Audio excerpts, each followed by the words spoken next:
I'm not good at protocol. I'm a teacher, and all you do as a teacher is to walk into your classroom and grade the students. If they like you, they answer. If they don't like you, they don't answer. And so when I'm in the public and I'm expected to observe protocol, it becomes a problem for me. I've got this beautiful name that you can't identify where I come from just by my name. My surname tends to give me out in a very limited area that people might pick. I think we know. So people call me Bayelsan, some people have called me Deltas, or all kinds of names, and I enjoy it.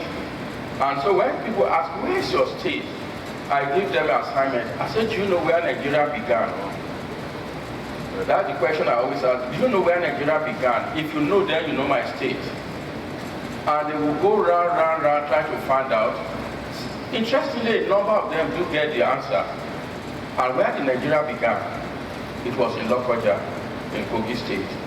There was a public lecture organized by, I think, Nigeria Labour Congress during Jonathan administration, and I was the keynote speaker, and the Sultan was there. You know, there is this argument, they will say some people are called Northerners, some are not called. And at the lecture I said, more than anyone present in that gathering, except like Kogi, I'm a more core Northerner than you. And as Sokoto, because we use the wrong concept, as a Sokoto is far north, it's not core north. Kano is not core north, it's a far north. The core north is Lokoja, where Northern Protectorate was established on 1st January 1900. And so, I teach people with a lot of strength of Kogi, but unfortunately, I'm not sure we've realized our ambition. We've not realized our potential. And it pains me when very often what we hear about Kogi amongst your friends is very negative. And in terms of what we call very good road passing through your capital city. So occasionally you hear people give you that. And I think in a forum like this, we should actually be thinking rather than deceiving ourselves. I start my paper by noting, trying to situate for those who do not know, that the present Kogi State, actually in boundary, is the same thing as what was known as Kaba Province under the Northern region, except that part that was ceded to the Federal Capital Territory. So what we have as Kogi State today was actually what was known as Kaba Province under Northern region, except that area that was ceded to the Federal Capital Territory, which is area like Abaji. Abaji was part of Kaba Province under the Northern region. Those were numerous Kogais who ran Northern Nigeria. That was in the 60s. So I knew I followed that name. He eventually went to University of Lorry, became deputy registrar. And so when he was talking at the podium, I said, let this person come out. And incidentally, I never met his dad, but I remember the name. So immediately he came down and asked, are you the son of S.Y.Z? And that just gives you an example of people who ran, you know. We had Abraman Okene, we had Awoniyi, we had all of them. These were Kogais. Why is it that 28 years now, after we had a state, we're still not where we ought to be? What's the challenge? We have this history. Kogi State has so much potential that it should be much greater than what it is today. Just look at Lokoja alone. Just Lokoja alone. If you have just a big tourism industry, East African economy is largely based on tourism. Just take Lokoja, just Lokoja alone. You have a tourism that focuses on complex of River Niger and Benin. You have Fred Lugard House, which was built in 1900. I hope it's not finally knocked down in an attempt to have civilization. That is where the governor's office is today. I know there has been an attempt to build around it, but that is where the governor's house is. That is where Nigeria was conceived. That's where another Nigeria was conceived. It was in that, that small hill there, where the governor's house is today. That is where you have, right in front of the Roman Catholic Church, on what used to be known as, the major cathedral Catholic. Used to be around Paparanda Street. I think in those days, my generation was called Paparanda Street. I think it's Ibrahim Taiwo now. Along Ibrahim Taiwo, right in front of it, just by the police station and the Open University previously, is the spot where the Northern Nigeria Protectorate was proclaimed. Then you go there and you find the Lokoja Club in the GRA, which was established in 1902, which again is probably the oldest in Nigeria. You move there to the Iron of Liberty, where was the spot where the slaves were freed in 1860, with the cooperation of Dr. Adamu Baiki, the man who brought civil, missionary society, what we call the Anglican Society, to Lokoja area. Then you also have the first primary school in northern Nigeria. I think a few years I looked at it, it's bending and it's crumbling, nobody is doing it. I don't think it should fall down, I don't think we should lose it. And it's there within the cathedral. Then you find the first general hospital in northern Nigeria. I guess that is where the culture of art and culture is located today, the first hospital in northern Nigeria. The largest European cemetery, again, two of them, one directly opposite the Unity Bank, that's the smaller one. Then you have the World War Cenotaph, which is after the post office on your right hand side. I think annually that's where is it the Army Day, Remembrance Day is still celebrated. Then you have the Mad Party itself. You know Mad Party, Ezra Basanga here, it's actually a tautology. Party means mountain. So we actually call it Monte. After staying in Gunoland for almost 100 years, we are their host for almost 100 years. Then, of course, finally, you find the Federal Guard Guest House right also on Man Party there. This is just, will take you in 2 days of tourism to tour it if you have a viable tourist attraction. I'm not going to go outside of Lokoja, but I have been for the central senatorial street, especially Okenwe area. One of the tragedy, I'm going to be very blunt, I don't know any group of dancers in Nigeria as Ibira people. I don't know if you've ever watched those arrogant dance. I call it arrogant dance, where the women move their body like this and they take the steps. And then you watch a Kwechi. If you suffer depression for the last 1 year, it will be healed overnight. But what development do we have at it? It goes on for a whole week and we end it in violence. That just tells you the kind of potential that state, the kind of pride that anybody who is from Kogi ought to be able to exhibit wherever he or she finds himself. So we have a state, and that state will be great, it can be great, but it requires some steering. It requires some rowing. The concept of steering and rowing is taken from maritime navigation. The steering is giving a direction, and the rowing is the paddling. If you just give someone a canoe, again, luckily we are all Kogas, but not all of us live in Lokoja. If you are just given a canoe and you are given paddles and just say go, you will not know where to go. You need a direction as to where to go. And I think in Kogi State, what has been happening is that we have people, we have organizations that have been rowing without a steering. There have been no steering as to the direction of where we should go. And I think we will begin to address ourselves if we're going to match steering and rowing together.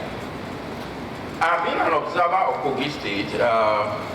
I told you I live in Jos, but I don't think I'm such a distant person from what goes on at Kogi State.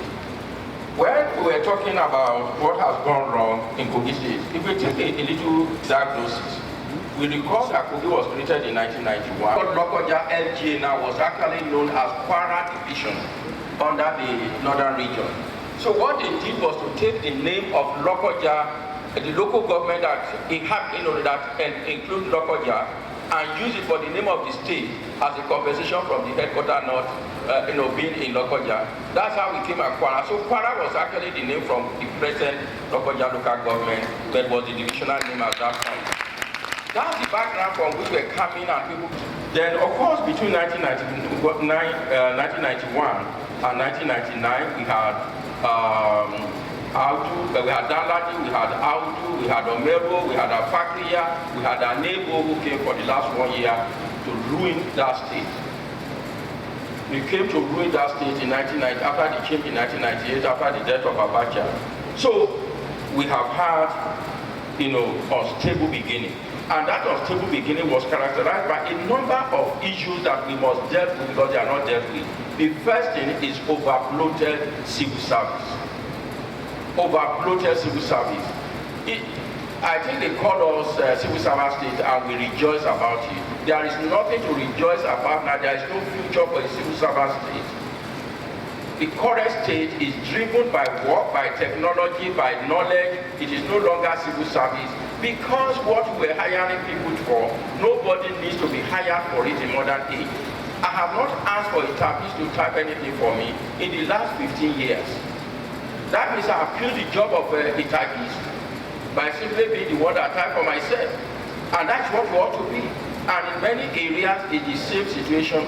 Does it mean that our people should not get work? No. It means that government, rather than hiring people, pay them poorly, pay them epileptically, should devise mechanism for growing industries in which people will be employed and not in government. That's the whole concept of steering means.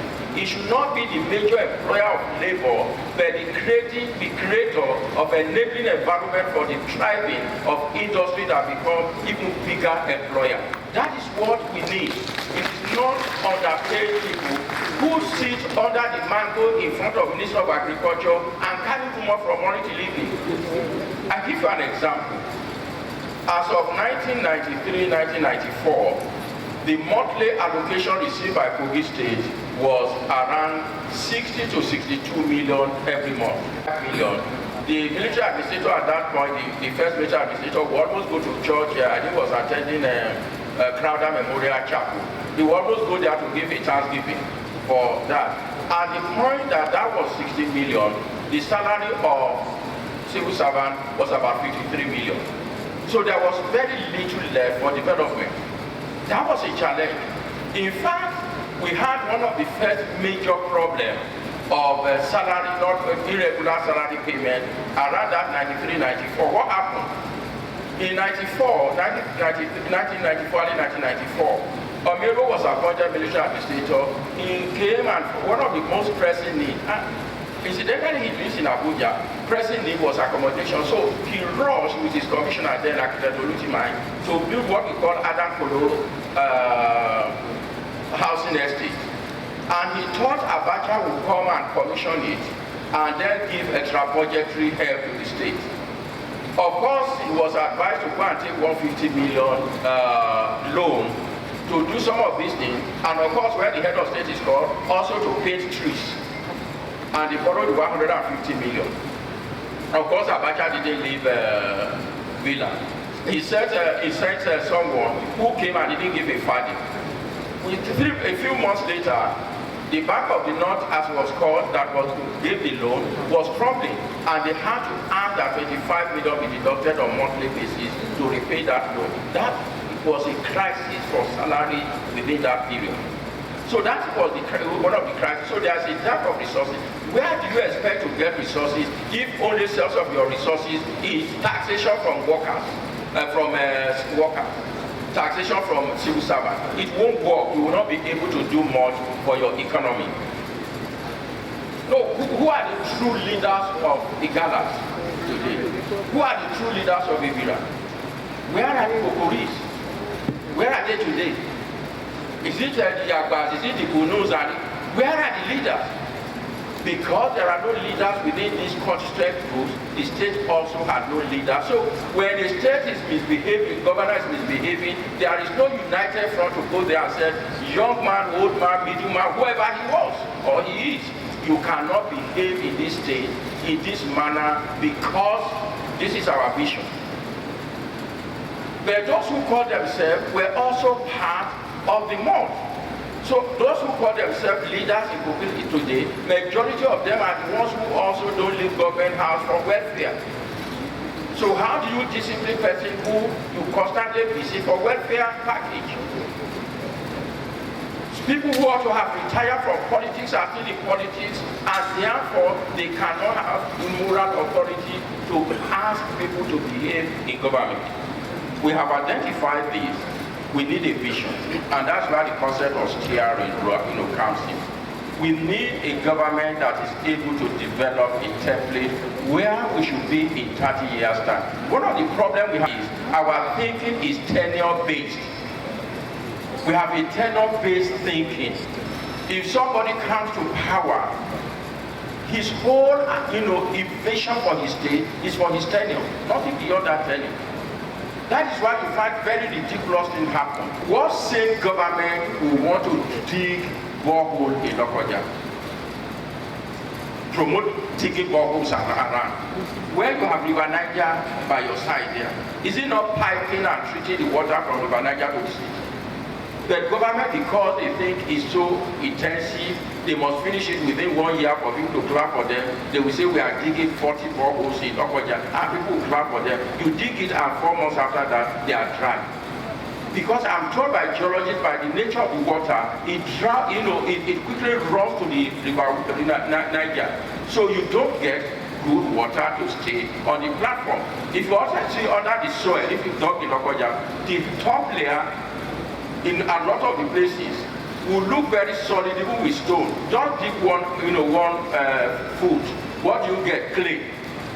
So a government that understands that it may take us 15 years, but when we work on this 15 years, for the next 100 years, Lokoja will not be thinking about water. That's the kind of steering we require.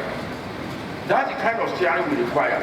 Look at Kogi has the best vegetation for multiple agricultural practices. So we need a government that has that steering role. Our so-called major industry, education. I said earlier that the majority of people who developed education in North were from the Kaba province.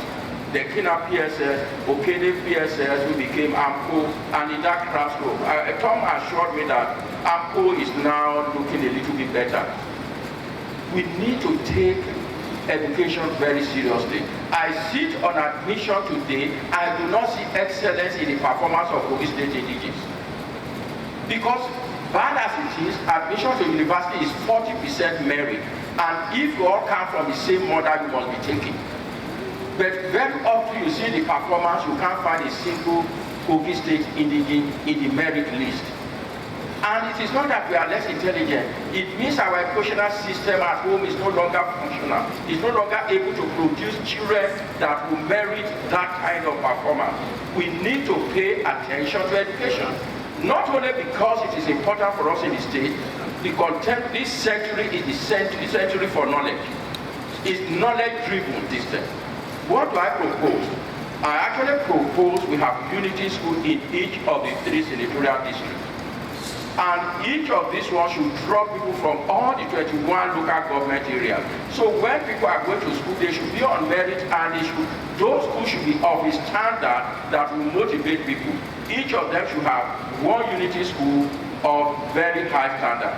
Each of the senatorial districts should also think very seriously about a very well-equipped technological or craft school that also can be a vocational training for the kind of craft that we require. So we need a government that have a picture, not of its tenure, but of a future of Kogi State, and mark action.